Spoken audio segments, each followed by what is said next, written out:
Hi, everyone. My name is Yulee Newsome, and I am the Dignity and Pride Manager at Handshake. This is our first Ask Me Anything.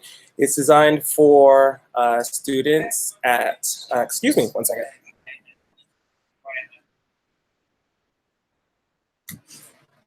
Sorry about that, left a phone on. Yeah, so as I was saying, my name is Yulee Newsome. I'm the Dignity and Pride Manager at Handshake. And this Ask Me Anything is designed to answer your questions as they relate to job search. This first one is in partnership with the Career Services team at Fayetteville State University. So I want to thank Kendra for setting this up, and Anne and everyone in her office. A little bit about me, and then we will jump into the questions that we collected using a survey. So I am originally from New York. I joined the military immediately after high school as a medic.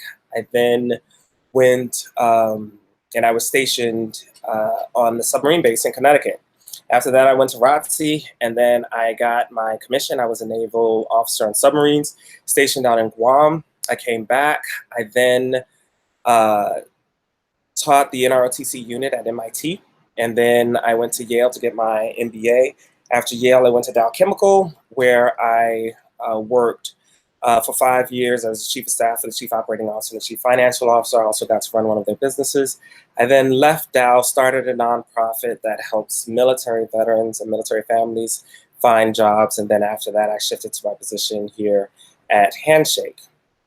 So, as I said earlier, we went out and got some of the questions that you guys had about job search, and I figured I would go ahead and work through some of those. So what we did is we just sent out a survey earlier this week, and the question we had asked the students was, a question I have about job search is, and so I'll restate the question and then just go ahead and give my answer.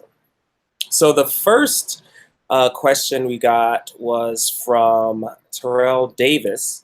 And that question was, a question I have about job search is the requirements and the pay.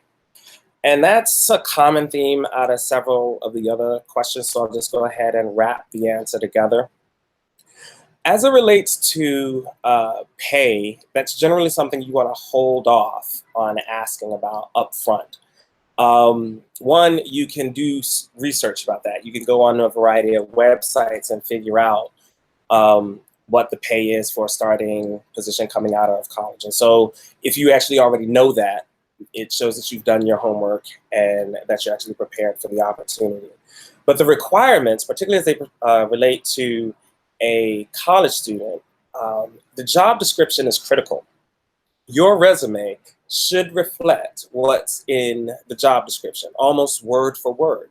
The reason is because a lot of the first points of contact are no longer a person that's looking for you to make a connection using the resume. It's going to a computer, and a lot of times the computer is simply looking for word match. And so that job description that you've provided, or that's been provided by the company, they're telling you exactly who they want to talk to. And all of the other people that are not a match for that really shouldn't be applying for that opportunity. That opportunity was specifically written by a hiring manager that's looking for someone that meets those qualifications. So the first thing you want to do when you're looking at a job description, for an internship or for a job, is do as much as you possibly can to match what they put in that job description. And then, as I said, as it relates to pay, you can go ahead and have in the back of your mind what that pay is, what your expectations are. They'll probably ask you that at some point, but generally up front, that doesn't wind up being a conversation that you want to have early.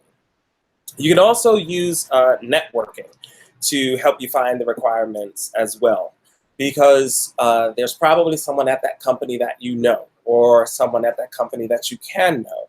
And having an informational interview with them before your actual interviews can help you understand what the requirements are and how you can demonstrate to them that you meet those requirements. So I hope that answers your question, Terrell. If not, feel free to reach out to me. I'll put my email address in the comment section, and you can go ahead and drop me an email and we can clear up any questions that you have after that answer. All right. So the next question is coming from Brooke Wegerman. And Brooke asks, a question I have about job search is the best way to have employers consider you with no job experience. This is, a common problem that, frankly, all or most college students are going to have because you're coming from an academic life. At most, you've maybe had a couple of internships or, maybe nothing at all. It's also something that's common, just so you know, for a lot of folks in other situations, for example, military. A lot of people go into the military after high school or college, and they kind of take the position that's available for them in the military. Then when they come out, they go into something completely different. And so as far as the hiring managers and the hiring organizations are concerned, you don't have the relevant job experience. So the guidance that I gave to military folks and the guidance I give to students is pretty much the same. Highlight the experiences that you do have that are relevant. And volunteering can be one of those experiences. So if you aren't, hiring managers want to know that they found someone that's excited about the opportunity they have. A very good way to demonstrate that you're excited about that opportunity, especially if you don't have the work experience, is to say you have the volunteer experience. What that's saying is that while I'm busy doing all the other things that I do, I'm still interested in doing these other activities. And now I found an opportunity where I can do this full time as a payment and get paid for it. So if you don't have the job experience, and while you're at college for 4 years or maybe more, find the volunteer opportunities that allow you to get that experience that the hiring manager is going to look for in the opportunity that you're seeking. All right, so the next question comes from Roslyn Rodriguez, and the question is, how long in advance should I start looking for a job before graduating? My recommendation is as soon as you possibly can. Job search is very, very hard. There are a lot of people out there. Getting yourself noticed by the right people is tough, particularly when you have a full-time workload. And I know for some students, not only are they going to school full-time, but they're also working full-time, which is an astonishing feat, something that I think you should be proud of.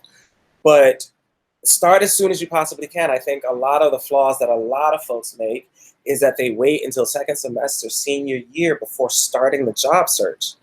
And it's a very, very hard problem. All problems are harder when you give yourself insufficient time to solve them. So there's no reason you shouldn't start the process as soon as possible so that it can be easier. The intensity of that job search is less. Think of it like a tough exam. You wouldn't start studying for a tough exam the night before the exam. No, the moment you knew you were in the class and you knew that tough exam was coming, you would start doing what you needed to in order to start preparing for it to make sure you did well on that exam.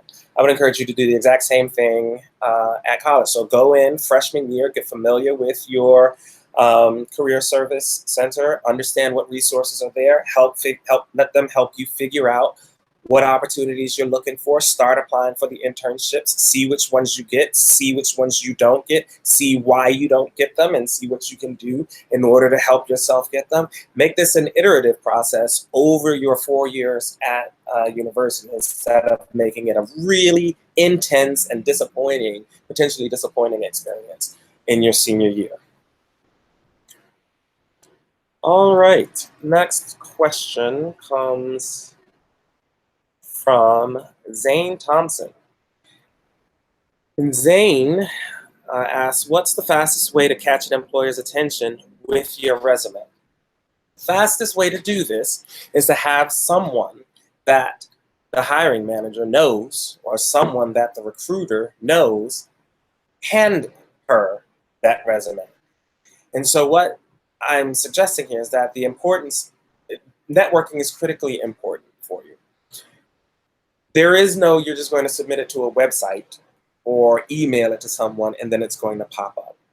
Everyone is doing that. It's tough to stand out doing the same thing that everyone else is doing. You have to do something different. The way you do that in a way that's tactful, that's not overbearing, that's not annoying, is you get an introduction. And the only way you can get an introduction is by going out and networking and meeting the right people. Now, I know for a lot of folks, networking doesn't feel natural. And I submit, I've had a lot of people say, oh, I don't like networking. Networking isn't for me. I don't think that's necessarily true. I would say you're probably networking in a place that's not for you, but you definitely love networking. We're social creatures. We enjoy connecting with other people. If you are networking in a place that you don't enjoy those people, yeah, you're not going to like networking. So find the people that you do like networking with. Find out what they're doing. Be someplace where you're actually interested in what they're doing. Once you do that sort of networking, then you can start talking about what are the opportunities in that space. Do you mind making an introduction for me to get an opportunity in that space? Or some folks will come to you and say, hey, you would be great for this opportunity that I've heard about. So I would say the easiest way for you to get the attention of employers that you want to work is, one, know who those folks are, know where they are, start networking there, and make sure that you introduce yourself to someone that can introduce you to the person that makes hiring decisions. Next question. This is from Tina Carlton. And the question is, how do I find companies that hire new grads? And then I'm going to pair that up with the next question, which is from Jaren Finklin. How do I start? So Handshake has partnered with your career office, and all of you right now have access to Handshake. And so what I would encourage you to do is start there and start now. So the first thing Handshake is going to ask you to do is complete your profile. So go in and let Handshake know what you're interested in. That way we can send opportunities to you that actually make sense for you, that you're excited about. The way Handshake works, for those of you that don't know, is that basically we are looking at your profile, your interest, and we are sending you opportunities that match using machine learning. So if you go in and complete your profile, we know the opportunities that make sense for you, and we send those to you. And we don't burden you with a bunch of opportunities that don't make sense for you. So the best thing that you can do is go ahead and get into your Handshake profile, complete it, and then start applying to the opportunities that are interesting to you. As employers start to add more and more opportunities that are interesting to you, we'll go ahead and send those to you. And if we're not sending those to you, there's also an opportunity for you to search on your own in a location that you're interested in. Or maybe you want to change your major. Maybe you've gotten an internship and you realize that you want to switch. So then you start searching for other opportunities, and then the machine learning will follow you on the basis of that behavior. Okay? Next question. Daza Mitchell. And I actually reached out to Daza because this question, it jumped out at me. I'm not sure how any of this works. And Daza, please, I sent you a message in Handshake. If you're feeling frustrated, it's a frustrating process, fully get it, but you have a career center that's there with experts that can help you find the resources that are available to you in your area. We help them by making sure you get all of the opportunities and the resources that we can find, the best opportunities and resources we can find, such that this is a less exhausting and exasperating process than it sounds like that question is for you. So just take a breath. It's Friday. Go ahead, go for a walk, and then come back in and start focusing on the things that you find interesting and enjoyable. Then start applying to those opportunities. Not all of them will turn out for you. That's just the way the job world works. Think of it like dating, right? You don't go out there and everyone isn't immediately interested in you. But you'll keep at it, and eventually you'll find the folks that are interested in working with you, and we will help you make sure that you're the best candidate for that opportunity. Next question is from Evra Boone. To look for a job, what words do I use to pull up a specific job that I'm looking for? Okay, so I would say ever that you can just use the search function to start finding those opportunities. I think you're going to figure out what you're looking for, and you're going to see what the market is offering in terms of opportunities. And I think once you start in your search, just be as honest with yourself as possible. What is it you like doing? Type that into the search function. Now, there may not be opportunities for that because maybe those jobs are designed for people with more experience. That's okay. That's not to say that you can't build a career path that gets you to that point at some point in the future. But the first thing you want to do is just start trying to find the opportunities that match what it is you want to do, and then apply to them.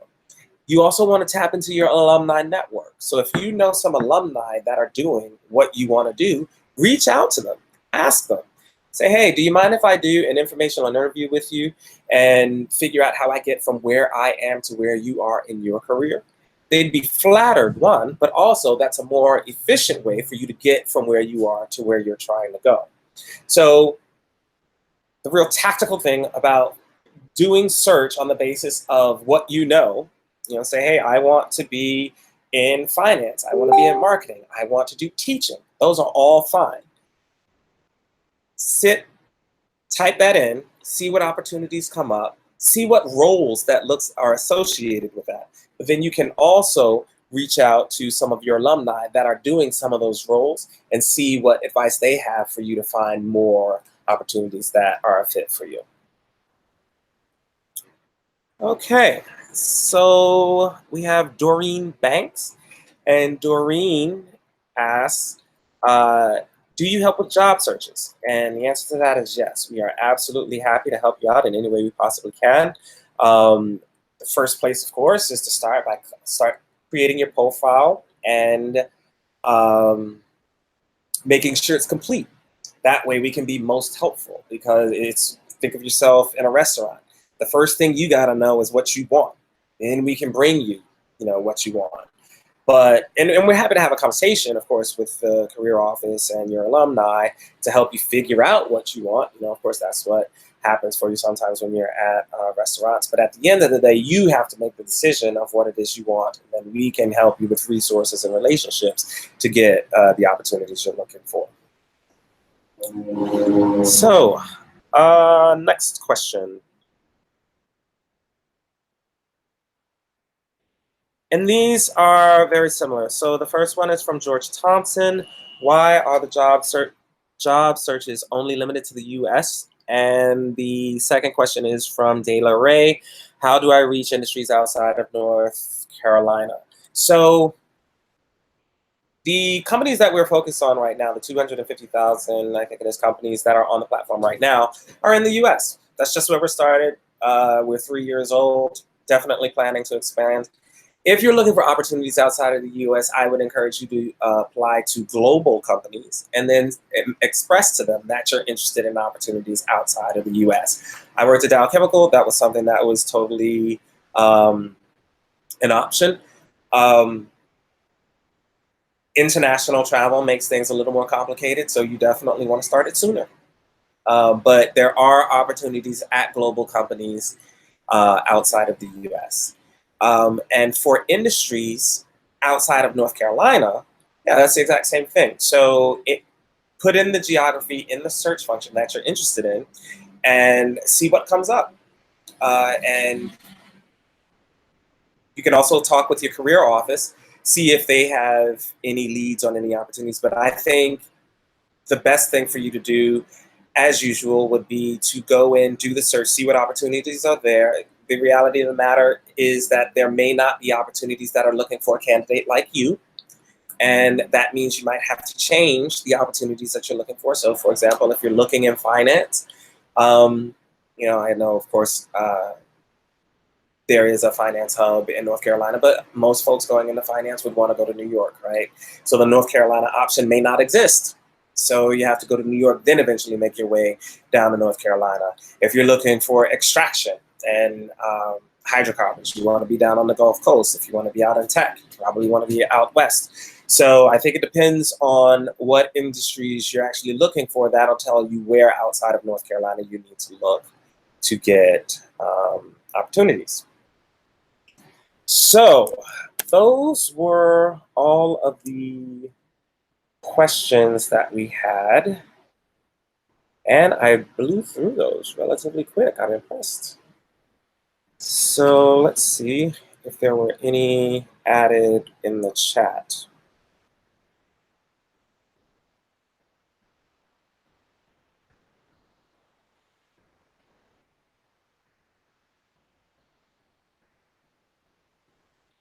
Okay.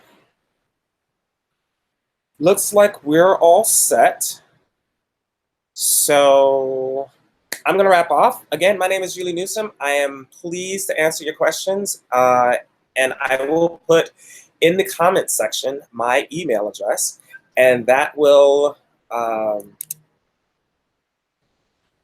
help us with making sure you get all of your questions answered. So with that, I'll give it just 2 more seconds because we seem to be having a bit of a difficulty. But if you have a question before then, I'll answer it.